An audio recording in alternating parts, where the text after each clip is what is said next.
Bismillahirrahmanirrahim. Assalamualaikum warahmatullahi wabarakatuh. Halo teman-teman, guys. Hari ini kita akan membicarakan mengenai model konseling psikoanalitik. Dalam konseling psikoanalitik ini, kehidupan mental individu bisa dipahami, bisa diterapkan untuk peredaan penderitaan manusia. Ini menganalisis tingkah laku masa lalu. Tingkah laku sering ditentukan oleh faktor-faktor pada masa lalu individu. Kemudian perkembangan dini berpengaruh kuat terhadap kepribadian setelah individu itu dewasa.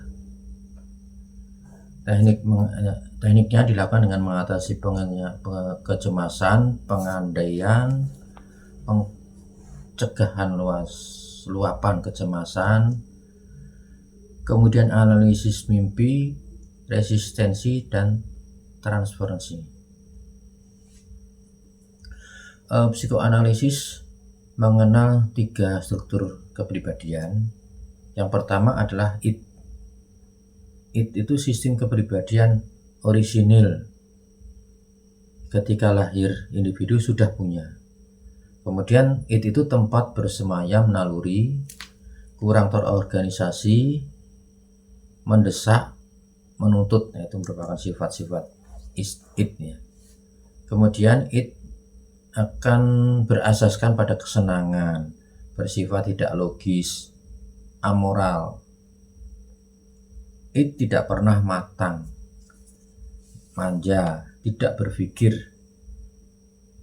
Id tidak disadari. Kemudian untuk sistem struktur kepribadian yang kedua adalah ego.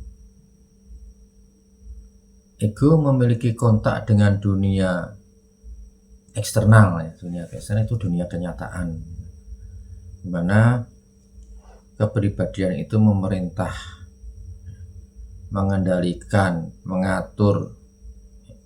Nah, ego berfungsi juga sebagai polisi pengendali ya, norma-norma ya, untuk melihat apakah sesuai dengan norma. Kemudian tugasnya mengantarai naluri dengan lingkungan ya, lingkungan sekitar individu. Kemudian ego berasaskan pada kenyataan, realistis, ya, logis, kemudian merumuskan rencana tindakan untuk pemuasan kebutuhan. Kemudian ego membedakan bayangan mental dengan lingkungan kenyataan. Jadi mengklopkan itu dua itu. Kemudian sistem struktur kepribadian selanjutnya adalah superego. Superego merupakan cabang moral, hukum dari kepribadian, kode moral individu yang akan membedakan benar atau salah, baik atau buruk, dan sebagainya. Superego merupakan representasi dari idealisme manusia dan merupakan asas kesempurnaan dari individu. Kemudian pandangan umum Sigmund Freud. Jadi psikoanalisis ini sebenarnya dilahirkan, diciptakan oleh Sigmund Freud. Pandangan umum psikoanalisis menyatakan bahwa manusia pada dasarnya pesimistik, deterministik, mekanistik, reduksionistik.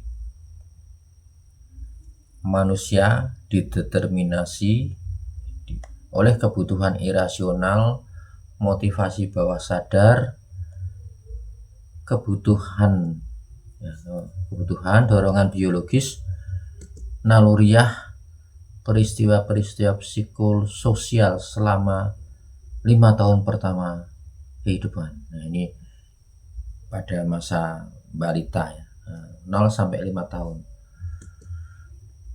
Pandangan umum Sigmund Freud menyatakan bahwa manusia adalah sistem energi yang disalurkan kepada ego dan super ego dengan satu mengalahkan dua yang lainnya. Naluri manusia bersifat bawaan lahir dan biologis. Tingkah laku manusia atau individu dideterminasi oleh kesenangan dan menghindari kesakitan. Kehidupan pada manusia bertujuan untuk kematian. Kehidupan tak lain adalah jalan ke arah kematian. Nah, ini Sigmund Freud mengatakan begitu. Nah, teori utama Sigmund Freud menyatakan bahwa kesadaran dan ketidaksadaran pada individu itu dipelajari dari tingkah laku. Kemudian pembuktian klinis dengan mimpi-mimpi nyata atau maya. Kemudian salah ucap atau lupa. Kemudian sugesti, teknik asosiasi, teknik proyektif, dan sebagainya. Sasaran utama dari psikoanalitis adalah membuat motif tak sadar menjadi disadari. Karena hanya ketika individu itu menyadari motifnya, maka ia bisa menetapkan pilihan. Kemudian untuk psikoanalisis, terapinya merupakan upaya menyingkap makna, gejala, sebab, tingkah laku, dan bahan yang direpresi, ditekan, dipendam, yang merintangi fungsi psikologi yang sehat. Teori utama psikoanalisis yang lain adalah kecemasan. Menurut psikoanalisis, kecemasan adalah suatu kondisi tegang yang memotivasi individu berbuat sesuatu dengan fungsi mengingatkan adanya bahaya. Kecemasan apabila tidak bisa diatasi dengan cara rasional atau langsung, maka ego akan mengandalkan cara yang tidak realistis, antara lain tingkah laku mempertahankan ego. Nah, ini tingkah laku mempertahankan ego itu berupa kecemasan realistik bentuknya ya. Kemudian kecemasan neurotik, pikiran, kecemasan moral, dan kecemasan kecemasan realistik, neurotik, dan moral. Kemudian ketakutan akan bahaya eksternal dalam dunia atau taraf kecemasannya sesuai dengan derajat ancaman yang ada. Ini kecemasan realistik ya. Kecemasan realistik itu bahwa dia realistik ya, ketakutannya sesuai dengan bahaya yang ada. Oke, kemudian bagaimana kecemasan neurotik?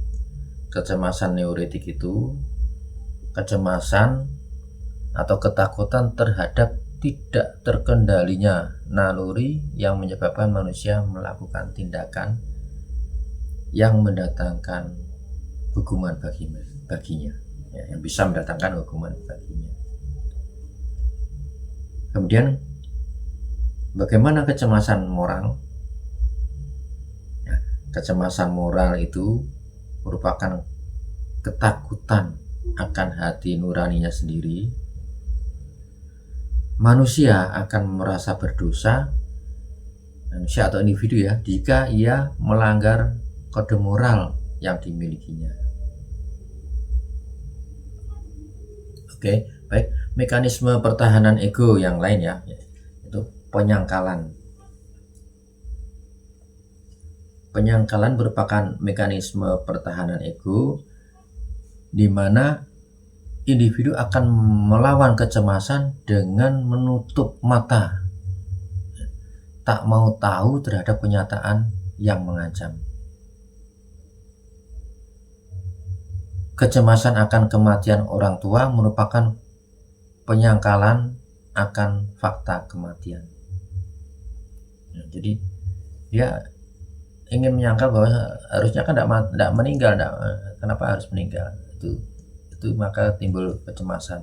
Kemudian manusia sering membutakan diri terhadap kenyataan yang terlalu menyakitkan untuk diterima. Oke, baik.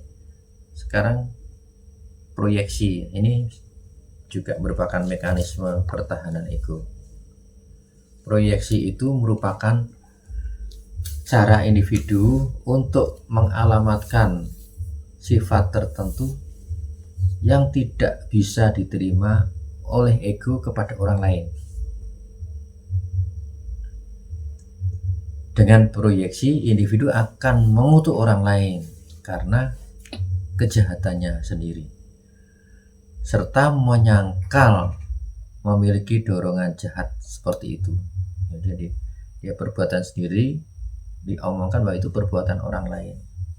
Kemudian proyeksi bermakna untuk menghindari kesakitan karena mengakui bahwa ia mempunyai sifat jahat, maka ia memisahkan dirinya dengan kenyataan itu. Baik, mekanisme pertahanan ego yang lain adalah fiksasi. Fiksasi ini merupakan keadaan individu yang terpaku pada tahapan perkembangan awal karena dia mengambil langkah ke tahap berikutnya, ya, itu menimbulkan kecemasan, maka dia akan mundur, ya, ke tahap sebelumnya. Seorang anak yang terlalu tergantung pada orang tua menunjukkan pertahanan fiksasi. Ini kenapa? Dia cemas, ya cemas akan kemandiriannya. Nanti kalau dia mandiri betul apa enggak? Nah, itu maka dia dia akan mundur. Maka dia lebih baik tergantung pada orang tuanya biar enggak salah.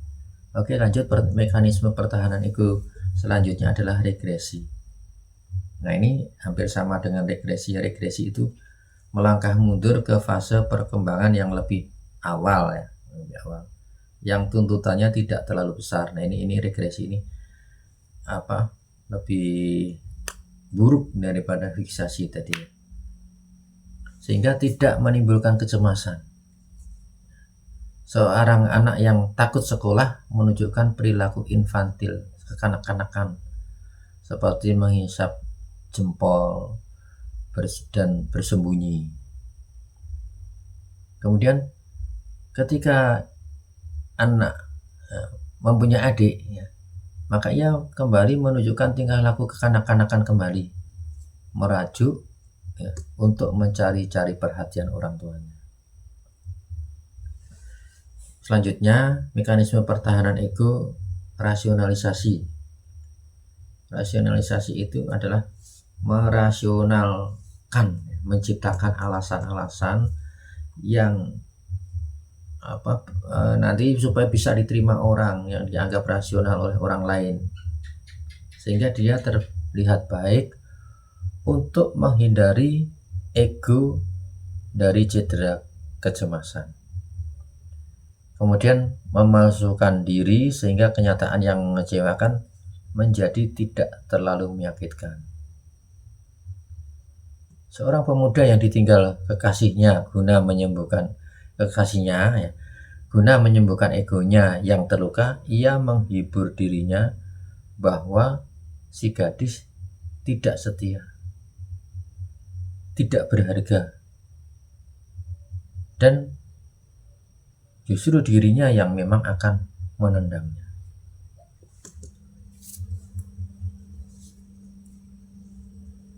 Baik, masih ini, ya, ada mekanisme pertahanan ego yang lain, yaitu sublimasi.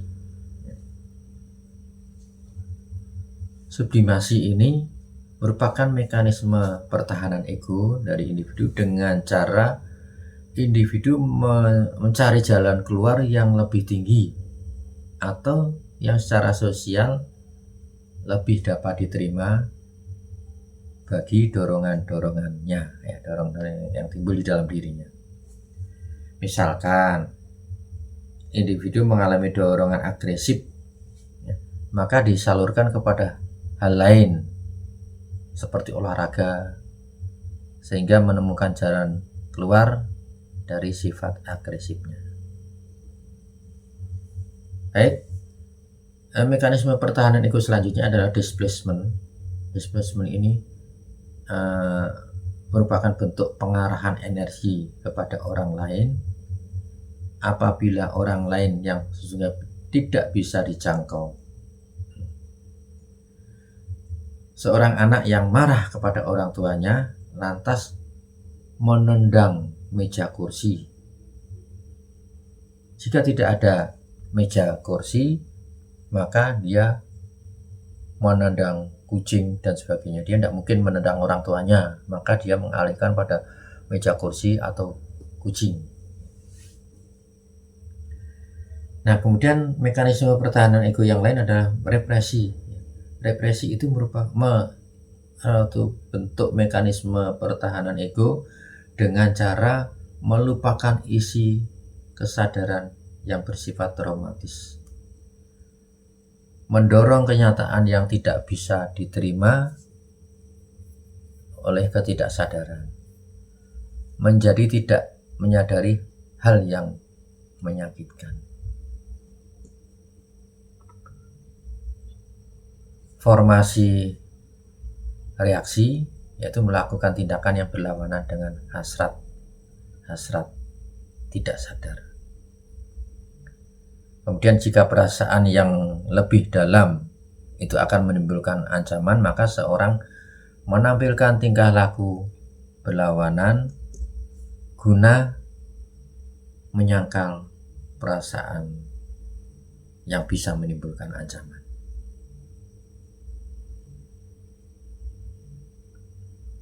Seorang ibu yang memiliki perasaan menolak terhadap anaknya karena adanya perasaan berdosa, ia akan menampilkan tingkah laku yang justru berlawanan, yaitu terlalu melindungi anaknya.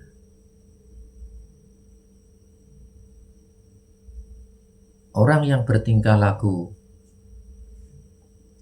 menyenangkan, ya, terlalu berlebihan atau terlalu baik, ya, boleh jadi berusaha, ya, orang itu berusaha atau individu berusaha menutupi kebencian dan perasaan negatifnya.